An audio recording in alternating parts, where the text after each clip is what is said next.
In the opening days of the war, I remembered the slogan, the truth is victimized, fine. So I don't believe anything. But that becomes very difficult. I pick up the same newspapers. I'm an American. I watch TV and all of this. So I say to myself, I've got to find somewhere somebody must be around who's not so far committed to one side or the other that they've lost their ability to do something. And I found it. And I'll be glad to tell you if you're interested. Of course. Okay, the man's name is Alexander Mercouris, Greek, Mercouris.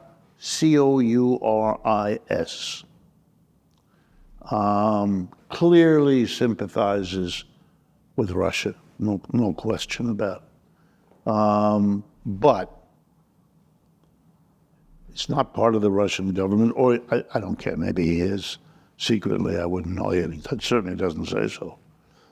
He's on every single day for at least an hour. Every day, 7 days a week, and it has been throughout the war to this minute. I listened last night, just so you know. I don't ever do that. I've not been that way for anything. I don't have the time. But I don't catch him every night, but I listen very often. Why? Well, I've now learned. I was very skeptical at first. I wasn't sure what I could trust. His sympathy to the Russians has been fairly clear. But he's good. I think there are moments when I say, no, he hadn't got his. And by the way, when he talks about American politics, he's wrong. He makes terrible he doesn't get that.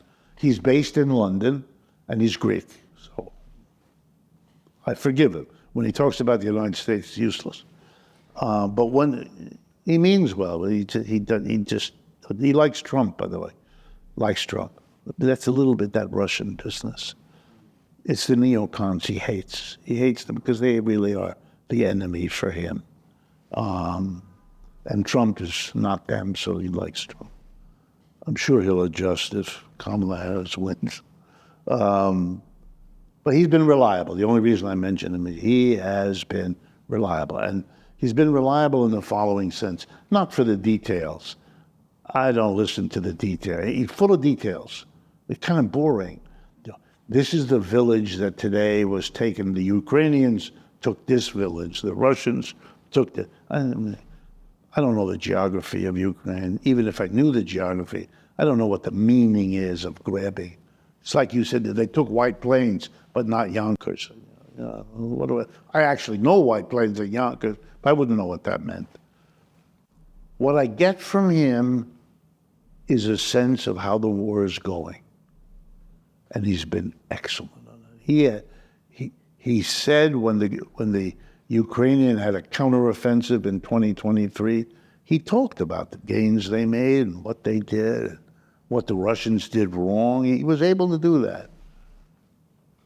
But he has mostly shown me what I would have understood without knowing anything, which is this is a war between David and Goliath, except David doesn't have a slingshot.